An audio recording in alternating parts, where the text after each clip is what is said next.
예, 성경을 보는 세계 뉴스 브리핑 시간입니다. 예, 이번 시간에는 이스라엘과 가자 지구 소식을 가지고 좀 논평을 하도록 하겠습니다. 예, 제가 기사 제목을 말씀드립니다. 가자 소식 전하던 기자의 죽음, 반이스라엘 감정 활활. 예, 기사 제목부터가 상당히 선동적인 느낌을 주죠.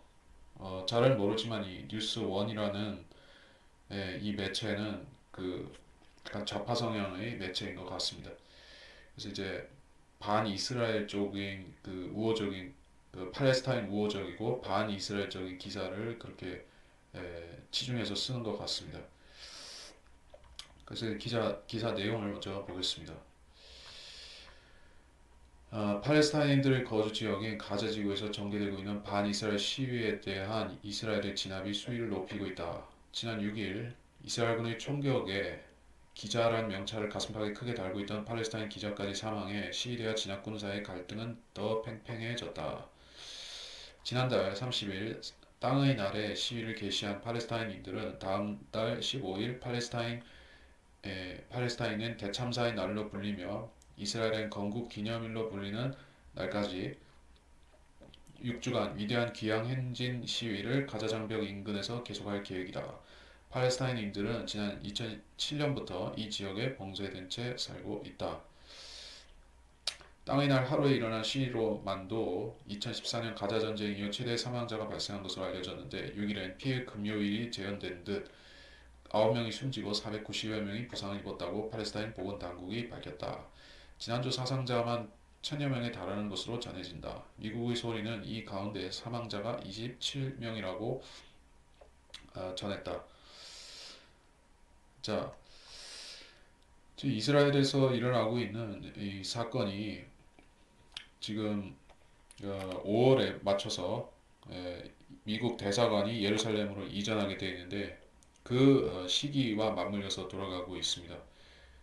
지금 이스라엘의 건국 기념이 다가오고 있는데 다음 달 15일이죠. 다음 달 15일, 5월 15일이 이스라엘 건국절입니다. 그날에 팔레스타인 사람들은 참사의 날이다. 이렇게 자기들한테 비극의 날이라고 그렇게 에, 맞대응을 하는 그런 날로 지정해 놨다는 얘기죠. 그래서 그날이 되면 이스라엘은 국민들이 축하의 날로 기념하지만은 팔레스타인 사람들은 격렬한 시위를 벌이고 그 축제 분위기를 파토놓기 위해서 그런 폭력 행위들을 하는 것이에요. 지금까지 그런 일들이 쭉 반복이 되어 왔었지만은 올해 들어서 이스라엘이 유독 강경하게 이 시위를 진압하는 이유가 어디에 있겠습니까? 사전에 그 분위기를 제압하여서 기선을 제압해서 그들이 예, 이제 예루살렘에 대해서 더 이상 소요를 일삼지 못하게 하겠다는 예루살렘을 그들이 그 소요의 거점으로 삼지 못하게 하겠다는 이스라엘 정부의 강력한 의지가 반영이 되었다라고 생각을 하는 것입니다. 사실상 그 가자지구라는 이 지역은 하마스라는 그 테러 조직, 무장정파, 이 게릴라 군대가 장악하고 지배하고 있는 그런 무법천지의 지역입니다. 거기는 그 따로 정부가 구성이 되어 있습니다. 팔레스타인 자치정부가 아니라 하마스가 따로 정부를 구성해서 그들 나름의 그 어떤 그 공무원이라든지 세금 징수 또 병원, 학교 이런 것들을 자기들이 주도해서 하고 있어요. 그래서 모두가 사실상은 무법 지역이고 불법이죠. 그래서 이제 이스라엘의 그 지역에 왜 장벽을 둘렀는가, 국경 장벽을 왜 둘렀는가 하는 것은 그 자들이 이스라엘로 테러를 수출하고 테러 분자를 잠입시키는 하나의 훈련 캠프로서 그렇게 활용을 하고 있기 때문에 즉 수십만 이상의 그런 주민들을 그들의 볼모로 앞세워서 이스라엘을 테러하기 위해서 그 지역을 거점지로 쓰고 있기 때문에 이스라엘은 어쩔 수 없이 거기에 장벽을 치고 그렇다고 해서 그 자들을 완전히 말려 죽일 수는 없으니까 인도적으로 최소한 생필품은 들어갈 수 있게 허용을 해놓은 상태에 있는 것이요. 그래서 이 사람들이 가자지구라는 곳을 그렇게 애착을 가지고 거기에 집착하는 이유가 무엇이 있을까? 사실 그 서한지구와 가자지구가 나눠져 있지만은 그 서한지구 쪽에는 팔레스타인 사람들이 사실상 이스라엘과 그 어느 정도 맞춰서 살고 있죠. 거기에 정착촌들이 있고 팔레스타인 사람들이 섞여서 살고 있습니다. 물론 거기서도 종종 충돌이 일어나고 테러도 발생하지만은 가자 지구만큼 그렇게 엄청나게 과격한 폭력 사태가 반복되지는 않고 있습니다. 그래서 이제 평화 체제를 만들기 위해서 이스라엘은 궁극적으로 이 하마스를 완전히 제압을 해야 되는 것이요. 이들을 거의 진멸 수준으로 유명무실화 시켜야지만 이제 팔레스타인 자치정부와 온건한 대화가 가능하겠다는 것이요. 그래서 지금 그 팔레스타인 난민들, 팔레스타인 사람들의 그 민심이 이반이 되어 있기 때문에 하마스에 의해서 그 폭력 혁명, 폭력으로 이스라엘을 타도하자는 쪽에 경도가 되어 있는 그러한 선동된 사람들이 있고 또 이제 자치정부에 줄을 서서 이스라엘과의 협상을 통해서 땅을 나눠 갖자 이렇게 생각하는 자들이 있고 그래서 이 팔레스타인 사람들 자체의 여론이 하나로 모아지지를 않기 때문에 평화 협상을 하더라도 진척이 없다는 것입니다. 에, 결국에 이스라엘을 완전히 파멸시키고 그 땅을 1948년도 이전의 상태로 원복시키자고 주장하는 극렬한 팔레스타인 테러 분자들이 있고 그 중심축에 하마스 집단이 있기 때문에 이스라엘과 팔레스타인의 평화회담은 결론을 맺기가 힘든 것입니다. 자, 이것은 역대 미국 대통령과 행정부들이 아무리 애를 쓰고 뭐 오슬로 평화회담이니 그 클린턴 때부터 시작해서 그 큰 부시, 아버지 부시, 아들 부시도 다 에, 중동 평화를 해보려고 했지만은 다 이제 중도 포기하고 물러난 것입니다. 오바마는 어떻게 했습니까? 이스라엘에 대해서 상당한 거리를 두면서 팔레스타인의 역성을 드는 식으로 했죠. 이스라엘은 굉장히 불만을 많이 갖고 있었습니다. 하지만 이제 트럼프가 등장함으로써 이스라엘은 그동안의 수세에 몰려 있었던 데서 벗어나서 이제는 적극적으로 팔레스타인을 압박하면서 너희가 평화를 이제 진정으로 원한다면은 우리가 원하는 조건에 맞춰서 협상 테이블로 나와서 너희에게 주어지는 조건이 불리하다 할지라도 그것에 응하라. 최소한의 땅만 줄지라도 그것에 응해서 살아라. 이렇게 요구를 하는 것이에요. 그래서 이제 가자 지구라는 이 지역의 이스라엘로서는 아주 골칫거리고 팔레스타인으로서도 이 평화의 걸림돌이 되기 때문에 결국 이 지역 문제를 정리하지 않고서는 서한 지구도 정리가 되기가 어렵다. 어, 땅의 날 하루에 일어난 시위만으로도 아, 최대 사상자가 발생했다. 이스라엘 측은 정확한 숫자를 확인해주고 있지 않다. 정확한 숫자를 확인해주고 있지 않다. 왜냐하면 이 사람들이 팔레스타인 사람들이 워낙에 이제 치고 빠지는 전술을 많이 쓰기 때문에 그리고 이제 시체 장사도 잘하는 집단이기 때문에 그렇죠. 예. 이들은 그 테러 전문가들입니다. 이스라엘은 시위가 평화적으로 진행되지 않았고 무장정파 하마스가 배경이 되어 대중을 부추겨 일어난 시위면서 시위였기 때문에 발포했다 이렇게 해명하고 있습니다. 그러니까 저는 그 이스라엘 정부의 입장은 대체적으로 사실이라고 보는 편입니다.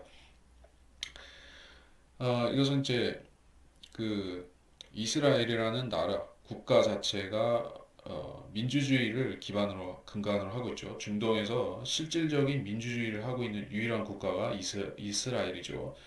그리고 이스라엘은 그 사형제를 실행하지 않고 있는 그 중동의 나라들 중에서는 극소수의 사형제 폐지 국가이기도 한 것입니다.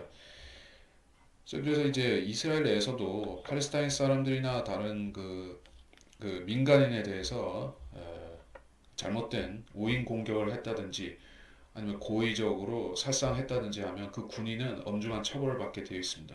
감옥에 가고 처벌을 받습니다. 그런 실질적인 처벌 행위가 있다는 것 자체가 이스라엘이 법치 국가라는 것을 입증해 주는 것이에요. 그래서 이스라엘이 지금 팔레스타인의 과격 시위를 이렇게 강경 진압할 수밖에 없는 이유가 이 가자 지구 사태를 방치하게 되면은 이스라엘 전체가 무법천지로 이 집단에 의해서 가자 지구에서 나온 이 뻗어 나온 이 테러 집단에 의해서 무법천지화 될 수 있기 때문에 그것을 결사적으로 막아야 되는 것입니다. 사망한 이 가운데 아인미디어라는 작은 뉴스 통신사를 운영하던 야세르 무르타자가 포함돼 안타까움을 더하고 있다. 죽은 기자의 이름이 아인미디어라는 통신사의 야세르 무르타자 30살이라고 합니다. 근데 이게 보니까 작은 뉴스 통신사라고 하는데 이게 뭐 페이스북이나 유튜브에 개인 방송 같이 올리는 그러한 그 개인 미디어를 말하는 것 같습니다. 이게 정식으로 기자협회나 그 신문사에 등록이 된 그런 통신사가 아니라 1인 미디어 비슷한 것이요. 그러니까 이제 기자 하나가 다 하는 거의 다 하고 이제 뭐 국장이 있고 기자가 있고 뭐 이제 사장이 있고 그런 체제는 아니고 이 사람이 1인 다역하는 그런 통신사 같습니다. 한국에도 또는 뭐 서방에도 그런 그 이런 소규모 또는 1인 미디어는 비일비재하게 있죠. 특히 한국에도 지난 그 박근혜 탄핵 사태 이후로 해서 1인 미디어들이 상당히 많이 늘어난 상태에 있습니다. 물론 우리는 그런 1인 미디어들을 정식 그런 언론사라고 인정하지는 않죠. 한국 사람들의 기본 개념은 이제 언론사라고 하는 것은 어느 정도 이제 뭐 스튜디오가 있어야 되고 취재원 이렇게 기자가 있고 또 이제 뭐 프로듀서가 있고 뭐 그런 정식 언론사를 생각을 하지 뭐 1인 미디어를 기자라고 하겠습니까? 그러니까 저도 제가 뉴스 미디어라고 주장을 할 수가 있어요. 유튜브에다 방송 올리면서 뭐 실시간을 하게 된다면은 실시간을 뭐 안 하더라도 녹화 방송을 올릴지라도 나는 나는 통신사를 한다 이렇게 주장하면은 1인 미디어가 될 수 있죠. 팔레스타인 사람처럼 나도 기자라고 할 수가 있습니다. 어쨌든 이거는 자칭 기자라는 얘기예요. 어쨌든 그래서 이 사람이 프레스다 기자라는 그 명찰을 하고 있었는데 총격을 받아서 죽었다 이 얘기를 하고 있습니다. 드론을 통해 가자지구 영상을 BBC나 알자지라 같은 해외 언론에 공급해왔고 2016년에 중국의 인권운동가이자 아티스트인 아이웨이웨이와도 작업을 함께했던 야세르 무르타자는 방탄조끼를 입고 기자란 명찰을 하고 있었지만 총격에 사망했다. 무르타자는 페이스북에 자신을 나의 이름은 야세르 무르타자이다. 나는 30살이다. 나는 가자시티에 산다. 나는 여행해 본 적 없다. 라고 소개하고 있다. 2주 전 그는 페이스북에 드론으로 찍은 가자 사진을 올렸는데 이것이 그의 마지막 포스팅이 됐다. 아이웨이웨이는 이날 자신의 인스타그램에 무르타자가 포함되어 있는 사진을 올려 추모했다. 사망한 무르타자를 동료들은 팔레스타인 국기로서 옹구했다. 친구와 가족들에 의하면 무르타자는 야망이 많고 늘 미소를 잃지 않던 기자였다. 그의 사촌인 아흐메드 무르타자는 가족들은 상세한 조사를 원하며 지역 인권단체에 상세한 내용을 보냈다고 워싱턴 포스트에 밝혔다. 그 외에도 5명의 팔레스타인 기자가 부상을 입었다. 자, 쭉 내용을 읽어보면 알겠지만은 이 사람이 1인 미디어라는 사실은 거의 맞는 것 같습니다. 뭐 가족들, 친구들, 뭐 사촌이 어떻고 얘기를 하는데 같은 그 언론사의 기자라는 사람들은 없는 것 같아요. 여기에 또다시 언급된 5명의 팔레스타인 기자가 부상을 입었다 하는 사람들이 이 아이미디어와 동일한 매체라는 언급은 없으니까 아마 그럴 것이 사실인 것 같습니다. 자, 저는 그렇다고 해서 1인 미디어일지언정 기자가 되지 말라는 법은 없으며 또 자칭 기자라 했을지라도 어쨌든 언론인을 표방하는 사람이 취재를 하고 있었고 그가 특별히 비무장 상태임을 자신이 그렇게 공공연히 나타냈다면은 그의 죽음에 대해서 일정 부분은 이스라엘의 책임이 있을 수밖에 없다. 이렇게 생각을 합니다. 보통 뭐 이런 경우에는 이제 그 전쟁터에서, 그렇죠, 전쟁터에서 종군 기자들이 이제 그 생명을 아끼지 않고 몸을 사리지 않고 취재를 하다가 부상을 입거나 죽거나 하는 사례들은 우리가 그 매체를 통해서 자주 보고 듣고 했었습니다. 또 이제 종군 기자들은 그러한 그 인신상의 위험을 무릅쓰고 자신의 업에 종사하는 사람들이기 때문에 그들은 이제 존경을 받고 이제 또 사람들이 인정을 받는 것이 사실입니다. 그렇죠? 월남전이든 한국전이든 또는 뭐 걸프전이든 어떤 전쟁에서건 종군 기자들은 목숨을 내놓고 취재를 많이 합니다. 어, 그러면 이 이스라엘과 가자 지구에서 벌어지고 있는 상황이 준전시 상황이나 전시 상황이 아니냐, 평화 상황이냐 이렇게 물어볼 여지가 있습니다. 저는 이것이 전시 상황에 가깝다라고 보는데, 왜냐하면 이 팔레스타인 가자 지구는 비무장지대가 아니기 때문에 그렇습니다. 여기에는 어마어마한 그 각종 소화기와 중화기와 또 심지어는 로켓들이 이스라엘을 겨냥한 그런 각종 화기들이 밀반입되어 있는 무장 지역인 것이요. 그러니까 이곳은 절대로 그 이스라엘 사람들의 입장에서 볼 때는, 자 가령 이스라엘의 여행객이 가자 지구에 들어가서 평화롭게 사진 찍으면서 다닐 수 있습니까? 아마 그렇게 하려고 했다가는 그는 한 반나절 안에 어디로 사라져서 다음날에 그 하수도에서 시체로 발견될 것이에요. 여기는 아주 극도로 위험한 지역입니다. 아프가니스탄이나 이제 이라크 분쟁 지역보다 더 훨씬 위험한 곳이 이제 가자 지구라는 것이에요. 팔레스타인 사람들 자체도 그렇게 안전한 곳은 아닌데 이스라엘 사람들이 여기 들어가는 것이 그야말로 이제 자기 목숨을 내놓는 것이나 다름없겠죠. 그러니까 저는 분쟁 지역이요. 여기가 전시 상황이라고 그렇게 얘기를 하는 것이에요. 뭐 전시 상황에서 취재를 하다가 죽었으면은 그건 종군 기자가 저기 전쟁터에서 취재하다 죽은 거나 마찬가지란 얘기예요. 자, 물론 그것이 그가 기자라는 표시를 했는데도 총을 쏴서 죽었다고 하면은 그 당사자한테, 그 피해를 끼친 당사자한테 그 피해에 대해서 해명을 하고 요구는 할 수 있겠죠. 하지만 분명한 것은 이 취재를 했던 것 자체는 그의 위험을 감수한 행위였다는 사실이에요. 예, 그러니까 이 가치 판단, 아니 위험을 감수하고 총 맞을 위험을 감수하고 사진을 찍고 영상을 찍겠다 하는 그 행위 자체가 이미 자신이 종군 기자의 입장임을 말한 것이요. 근데 이제 언론에서는 이런 것을 저 얘기를 하지 않죠. 예. 그러니까 반이스라엘적인 입장으로 지금 한국이든 이제 외신이든 다 이제 장악이 된 상태라는 것이에요. 친이스라엘적인 보도를 하는 매체는 이스라엘의 정보밖에 없습니다. 예. 워싱턴 포스트 WP는 시위에 참여한 군중은 대부분 젊은 남성이었고 장벽 근처에서 돌과 화염병을 던졌다고 전했다. 시위대는 타이어에 불을 붙여 나는 연기로 이스라엘의 총격을 결혼하려고도 했다. 미국과 이스라엘이 테러리스트로 규정하고 있는 하마스는 가자지구 거주자들에게 시위에 참여할 것을 촉구하고 있으며 이스마엘 하니야 하마스 지도자는 무르타자의 장례 기도회에 참석했다.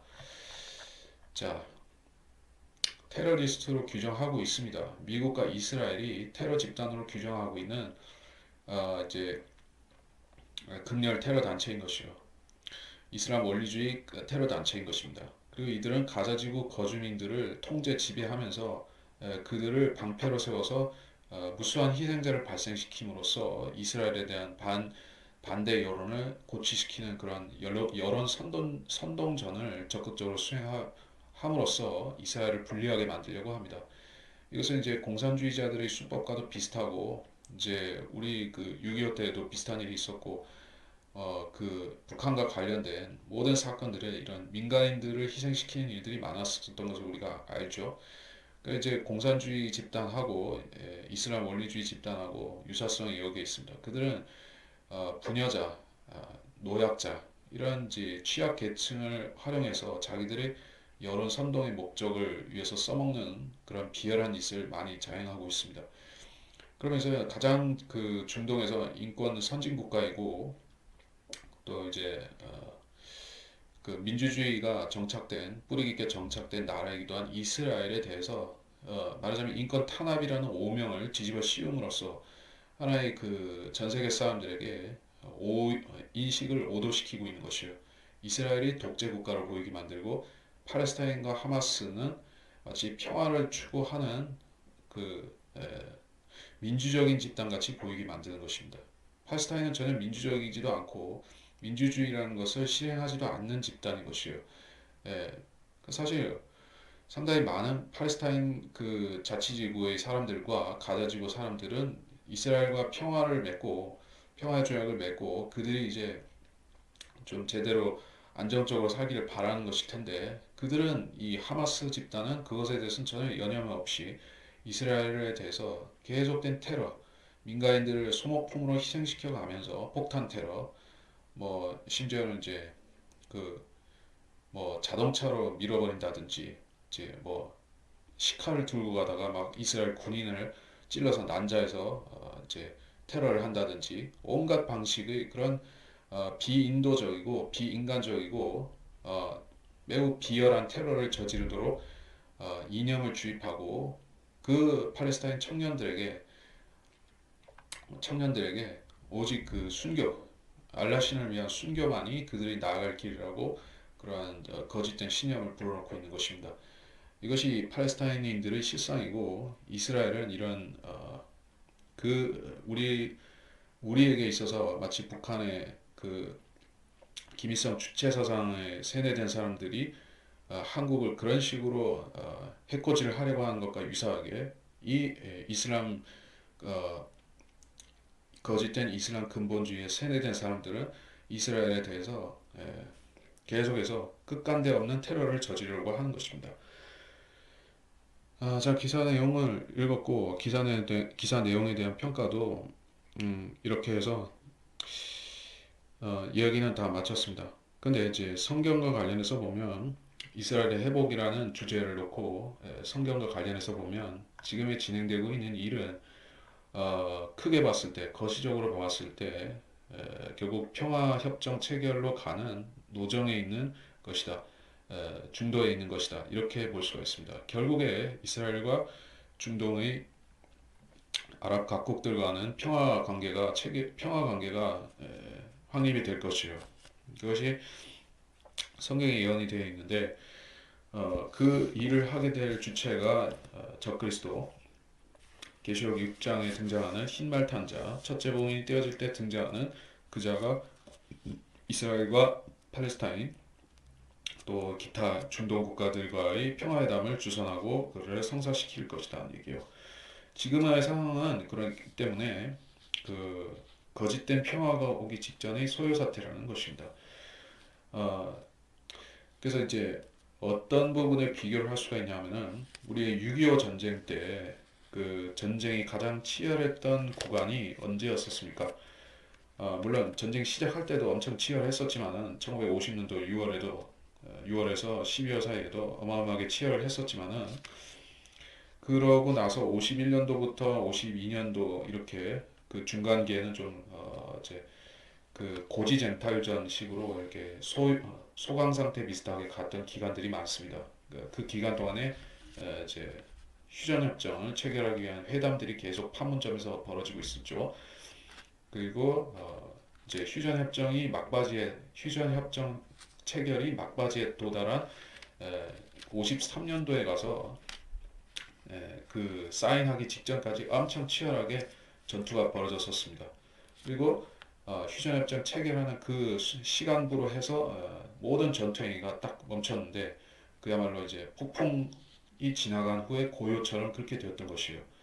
아주 말하자면은 희한한 현상이자 하나의 이스라엘에 대한 암시로 보이기도 하는 것이요. 즉 평화회담이 체결되기 직전까지 평화협정이 체결되기 직전까지 전투행위가 가장 치열할 수밖에 없다. 왜냐하면 자신이 더 유리한 고지를 점하고 조금이라도 땅덩어리를 더 먹은 다음에 협정을 체결해야지 그게 나중에 입장이 우월해지기 때문에 그래서 이제 협상하면서도 치열하게 싸우는 것이에요. 그렇기 때문에 여러분이 이런 중동의 기사들을 보면서 이스라엘과 중동 이 문제는 이제 평화는 요원하고 이제 전쟁이 분위기로 간다 이렇게 생각할지 모르지만은 그래서 이제 그 전쟁이 안 난다는 것이 아니라 전쟁은 날 수 있고 지금도 이렇게 작은 전쟁들이 벌어지고 있는 셈이지만은 결국 이러다가 어느 한순간에 가서 전쟁 모든 폭력 사태가 먹고 일순간에 평화가 올 수 있다. 우리의 53년도 한반도에서의 평화조약과 저기 휴전협정과 같이 그러한 시기가 올 수 있다 하는 것을 우리가 생각해야 되겠습니다. 그래서 이제 에, 로마서에서 좀 이스라엘의 회복에 대한 말씀을 가지고 좀 읽어보겠습니다. 예, 로마서 11장 25절 형제들아 너희가 스스로 지혜 있는 채 하지 않게 하기 위하여 이 신비를 너희가 모르기를 내가 원치 아니하노니 이는 이방인들의 충만함이 차기까지는 이스라엘의 일부가 완고하게 된 것이라 그리하여 온 이스라엘이 구원을 받으리라 기록된 바 구원자가 시온에서 와서 야곱에게서 경건치 아니한 것을 제거하리라. 자, 이스라엘이 완고하게 되었고 또 이스라엘이 회개를 하고 구원을 받게 된다. 그리고 이스라엘이 완고함이 풀려지고 회개하기 전까지의 어떤 세계적인 현상이 일어나는 것인가? 이방인들의 충만함이 차게 된다. 그 충만함이라는 것은 나쁜 의미를 갖고 있습니다. 왜냐하면 이스라엘을 위협하는 이방인들이 현 세대에서 이방인들이기 때문에 그렇죠. 현재의 이방인들은 그리스도인들을 제외해야겠지만은 실질적으로 그리스도인들 중에서도 이 세대주의에 대해서 전혀 모르고 이스라엘이 없어졌다고 믿는 그런 잘못된 신학에 젖어 있는 그리스도인들은 자신이 해서는 안 되는 반이스라엘을 하는 경우가 많이 있다는 것이요. 그러니까 이방인들 전체가 집단적으로 이스라엘을 공격하고 적대시하고 그들을 없애기를 원하고 이런 상태에 들어있는 것이 현 21세기의 한국을 포함한 전 세계의 이방인들입니다. 기독교인들까지도 대부분이 그런 상태에 빠져 있습니다. 이것이 이방인들의 충만함이요 이스라엘에 대한 위협적인 충만함인 것이요. 그리고 그 이스라엘에 대한 공격적인 그 분위기를 여세를 몰아서 적그리스도가 아마겟돈 전쟁까지 끌고 가는 것이죠. 그렇게 되기 전까지 이스라엘은 회개를 할 것이고 그걸 결국 회개 결과로 이스라엘은 구원을 받게 된다라고 말씀을 하고 있습니다. 자, 이스라엘은 먼저 땅을 차지함으로써 그 유대인들이 이스라엘 땅을 차지함으로써 거기에서 메시아인 주 예수 그리스도를 맞이할 준비를 하게 된 것이요. 예, 메시아이신 예수 그리스도를 어디서 기다리는 것인가? 이방 땅에서 여전히 발이 묶인 채로 기다리는 것이냐? 아니면 유대인들이 이미 예루살렘과 유대와 이제 온 사마리아 땅까지도 다 돌아와서 거기에서부터 메시아를 기다리는 것인가 하는 것은 어마어마한 이제 경륜의 차이가 있는 것이요. 먼저 이스라엘 땅에 하나님의 백성 이스라엘이 예비가 되어 있어야만 예수님께서 오셔서 호산나 주 이름으로 오시는 이여라는 환영을 받으실 수가 있고 진정한 왕의 입성을 하실 수가 있는 것입니다. 그래서 그 영광스러운 재림이 이루어지기 위해서 이스라엘은 먼저 1948년도에 독립을 선언하고 독립을 선포하고 또 1967년도 67년도에 동예루살렘을 수복을 하고 이제 2017년도 12월에 도널드 트럼프에 의해서 예루살렘이 이스라엘의 공식 수도로서 국제사회의 승인을 받는 일이 일어났고 이제 2018년도 5월로 예정된 시기에 실질적으로 그 이스라엘 건국절과 맞추어서 이제 새로운 시대적 경륜이 이제 시작될 기미를 보이고 있는 것입니다. 그 직전에 지금 가자 지구 사람들 이스라엘에 대해서 저주를 퍼붓는 그 아랍인들이 또 다른 공격과 사보타주 행위들을 이스라엘에 퍼붓고 있는데 자 이스라엘이 강경 진압을 하는 이유를 여러분이 이제 좀 이해를 하시겠죠.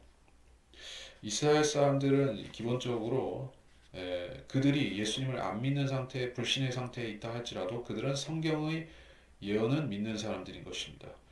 자기들의 앞에 하나님의 뜻대로 역사가 이제 왕국 수립의 역사가 있게 되리라는 것은 알고 있습니다.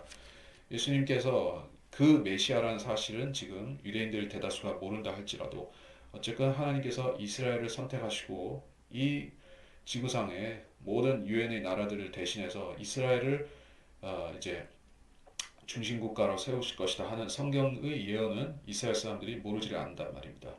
그리고 그 예언이 성취되기 위해서는 반드시 예루살렘의 고대 성전이 재건되는 일이 있어야만 되며 그 일이 있게 될 때 이스라엘은 이제 진정한 하나님의 택하신 선민의 국가로서 회복이 된다는 것도 유대인들은 알고 있는 것입니다.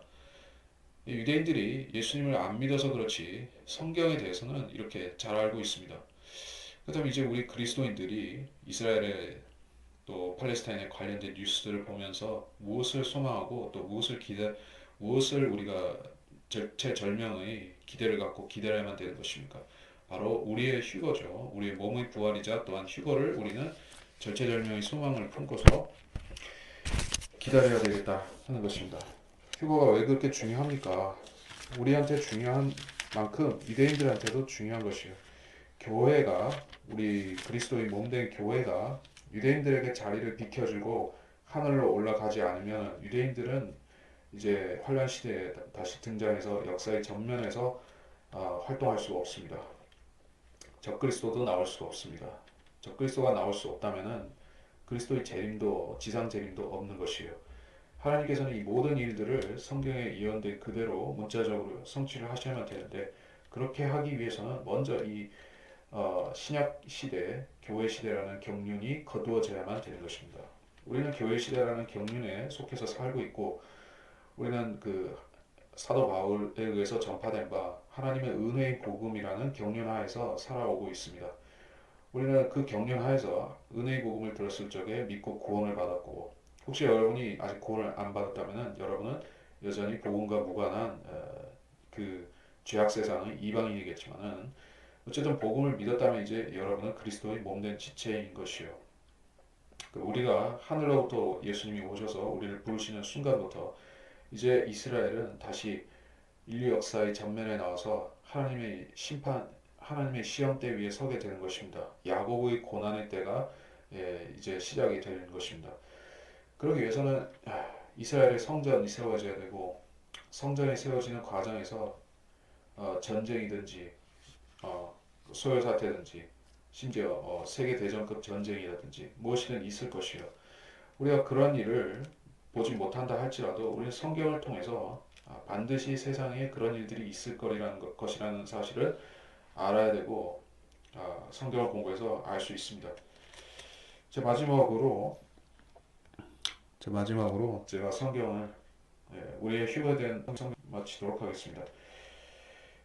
보라 내가 너에게 한 가지 신비를 말하노니 우리가 다 잠잘 것이 아니요 오히려 우리가 모두 변화될 것이니 마지막 나팔 소리에 눈 깜짝하는 순간에 그러하리라. 나팔 소리가 나면 죽은 자들이 썩지 않는 몸으로 일으켜지며 우리도 변화되리라. 여러분의 휴거는 어, 그 자기를 이롭게 하기 위해서 되는 것이 아닙니다. 우리한테 있어서 어떤 이득을 취하는 것이 아니요 이 세상에 있어서도 어떤 이득이 되는 일이 아닙니다. 세상의 정부들과 상관이 없고 세상의 어떤 기독교의 종파나 다른 종교와도 상관이 없습니다. 휴거가 이루어지는 유일한 목적은 하나님께서 예수 그리스도의 신보를 완성하시고 예수 그리스도의 지체인 교회를 완성하여서 이제 그리스도의 혼인식을 치르셔야 되기 때문에 그걸 하시는 것입니다. 어린 양의 혼인식이 치러져야만 예수님은 이 땅에 인자로서 재림하여 통치하실 수가 있습니다. 주 예수 그리스도의 통치를 기다리는 것은 모든 거듭난 그리스도인들의 의무이자 또 우리가 그분의 영광스러운 몸의 지체로서 이 휴거에 동참하고 또 그리스도의 혼인식을 통해서 그분의 순결한 한 처녀로서 그의 아내가 되어서 그와 함께 동행하여 이제 이 지상에서 왕들과 제사장으로서 통치하는 것은 하나님이 정하신 망고의 이전부터 전하신 뜻이고 우리한테 있어서는 가장 영광된 소망임을 여러분은 아시기 바랍니다. 이스라엘과 팔레스타인 지역에서 들려오는 뉴스들은 우리를 번민하게 할 수 있지만 또 다른 3차 대전과 중동 전쟁에 대한 우려를 일으킬 수 있지만 우리는 그것을 오히려 우리의 몸의 구속의 때가 가까웠다는 신호로 알고 기뻐할 줄 알아야 될 것입니다. 그래서 이번 시간은 여기서 마치도록 하겠습니다.